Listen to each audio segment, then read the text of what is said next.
Meus amigos, meus irmãos, eu não entendo, sinceramente, por mais que eu procure e sempre respeitarei o pensamento alheio, mas eu encontro muita dificuldade em entender aqueles que defendem a tese de que não exista Deus, que não exista um Criador para o nosso universo.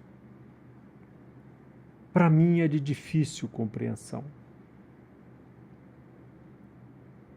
Mas onde nós vamos constatar de que exista um Criador?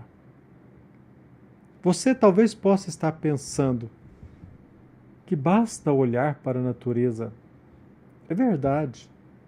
Em qualquer recanto do nosso planeta, a beleza se manifesta. A ordem, a natureza nos chama a atenção. Mas é muito raro encontrar o seguinte raciocínio. Você já pensou em descobrir, em comprovar a existência de Deus em você mesmo? Você já se percebeu? Você já se olhou e pôde constatar que maravilha que somos nós? Vocês já perceberam quão inteligente o homem é? E não precisa viajar bastante. Aliás, não precisa sair da sua cidade, do seu estado. Mas onde quer que nos encontremos, nós vamos perceber a atuação do homem. É verdade que muito mais maravilhados nós ficamos quando, diante do Cristo Redentor no Rio de Janeiro, como pode o homem elevar às alturas a imagem de Jesus Cristo? Que capacidade é essa? As muralhas da China, elas podem ser vistas do espaço.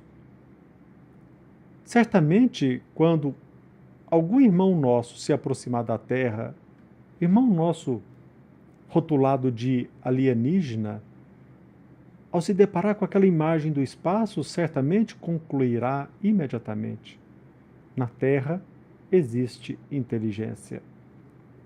Porque as muralhas da China são visíveis. As muralhas da China são visíveis do espaço. E nós poderíamos continuar. Nós já paramos para pensar, por exemplo, a respeito das pirâmides do Egito.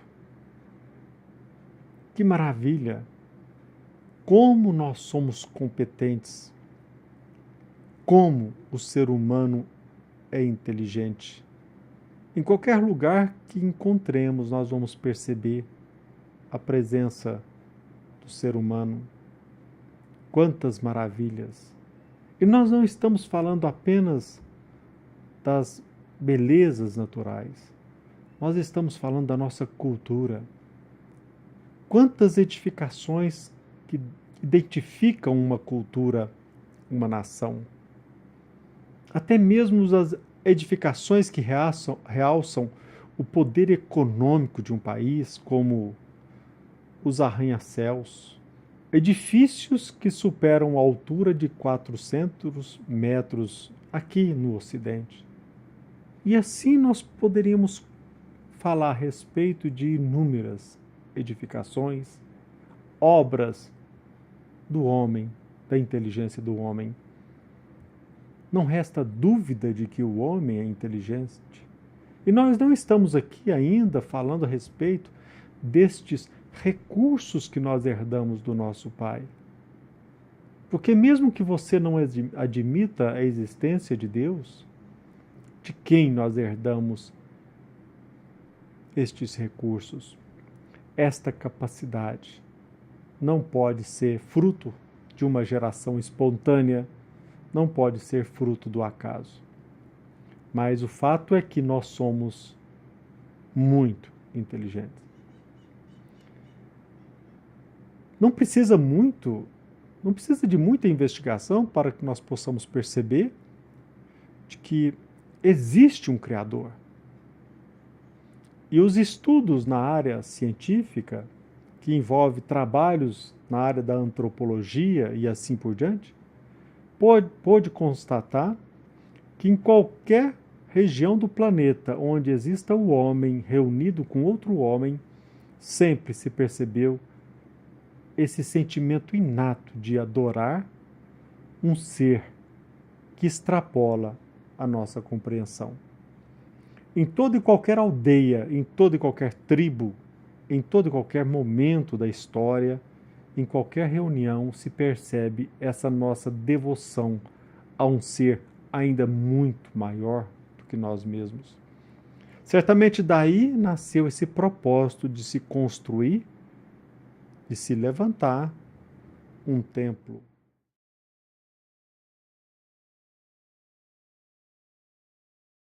E o primeiro templo para os judeus, nós conhecemos como tabernáculo. É uma tenda móvel que acompanhava os hebreus na sua caminhada pelo deserto.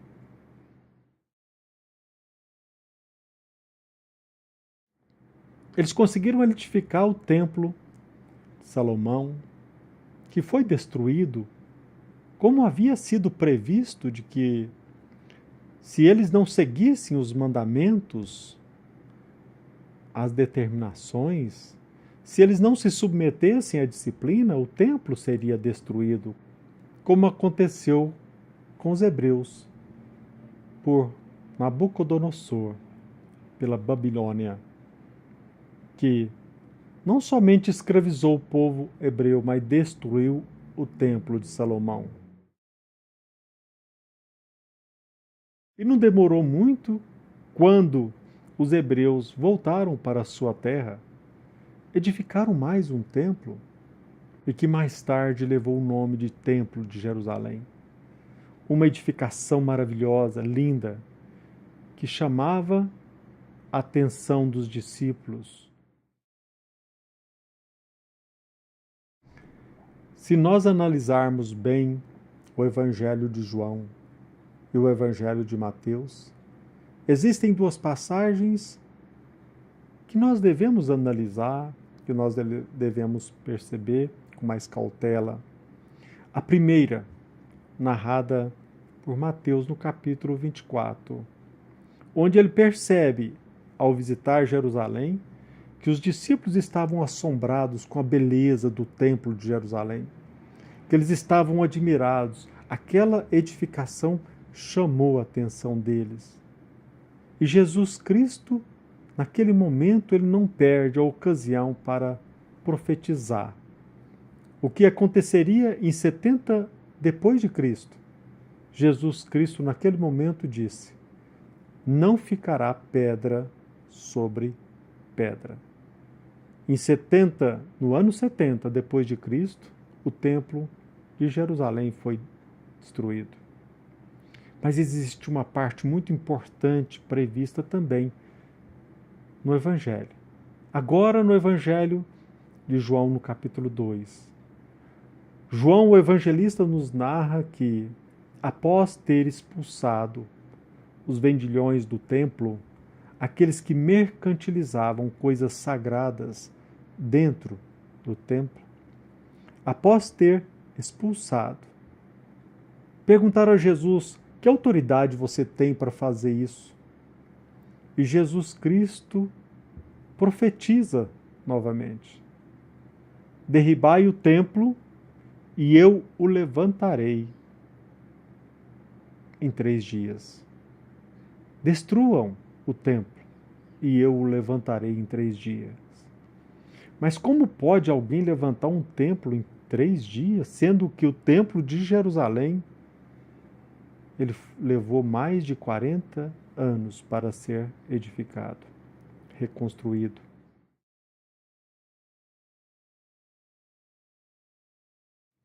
O templo de Jerusalém levou 46 anos para chegar ao término da sua edificação, da sua reconstrução.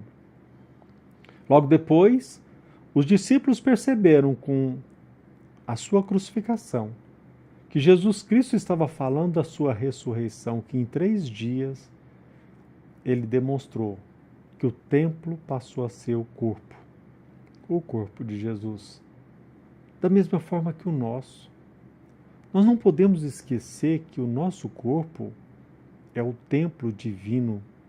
E por mais que nós relutemos, por mais que nós teimamos, por mais que nós defendamos a ideia de que não exista um Criador, o nosso corpo é o templo desta divindade. O nosso corpo é uma maravilha.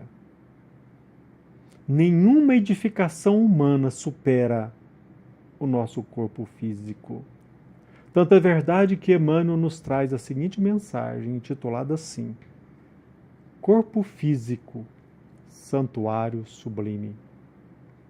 Emmanuel, em poucas palavras, ele nos retrata aquilo que eu estou tentando dizer para vocês.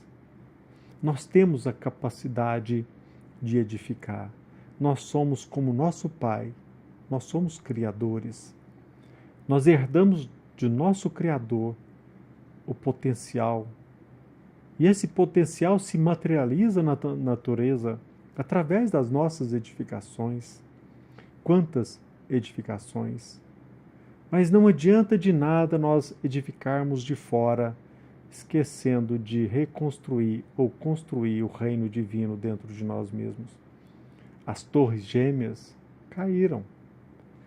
Os arranha-céus de Nova York chamam a atenção pelo poderio econômico. Muitas e muitas construções chamam a atenção pelo seu valor cultural. Tornam-se ícones de uma cultura, de uma nação. Mas nós precisamos materializar Deus em nós mesmos. O nosso corpo é o templo divino. Me entusiasmou estudar biologia quando, estudando os rins no 2º colegial, eu pude perceber que os rins têm mais de 1 milhão de néfrons. E para vocês terem uma ideia, meus irmãos, eu encontrei dificuldade, muita dificuldade para decorar as partes do néfron, alça de Henle e assim por diante.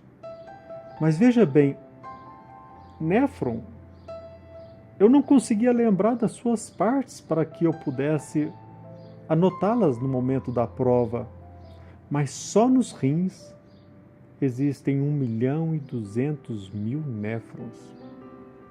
O sistema sanguíneo, circulatório, por mais que o homem avance a lente do nosso olho, a nossa visão é muito mais avançada de qualquer imagem digital captada por câmeras. Que maravilha é essa que nos emociona! Por mais que o homem já tenha evoluído, já pisou até mesmo na Lua, até hoje não conseguiu desenvolver uma tecnologia que se equipare à visão humana. Para concluir, o nosso objetivo é como respeitar Deus, como adorar Deus, se não respeitamos o nosso corpo. Não podemos esquecer de que o nosso corpo não nos pertence. É uma bênção que Deus coloca em nossas mãos. E não existe adoração, e não existe respeito sem o zelo devido no uso desta conquista maravilhosa e que nós dispomos para viver.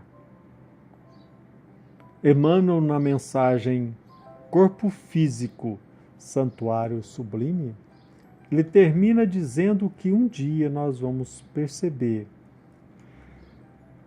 a grandeza do templo vivo que nós ocupamos. a beleza da oportunidade de estarmos aqui no planeta Terra, locomovendo, usufruindo das belezas do universo e, acima de tudo, perceber que o nosso corpo deve ser respeitado, como de fato ele o é, um templo. Vocês certamente têm noção do que representa o templo. Nós estamos mergulhados aqui no planeta Terra e presos nos fenômenos temporais.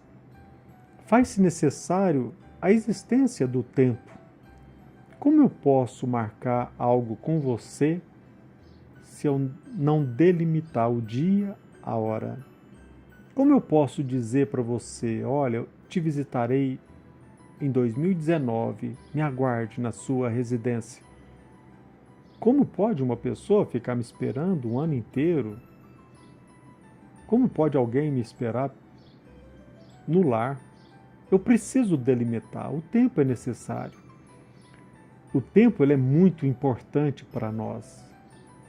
Agora, a palavra templo também deriva da mesma raiz etimológica da palavra tempo. Templos. Na verdade, templo é diminutivo de tempo.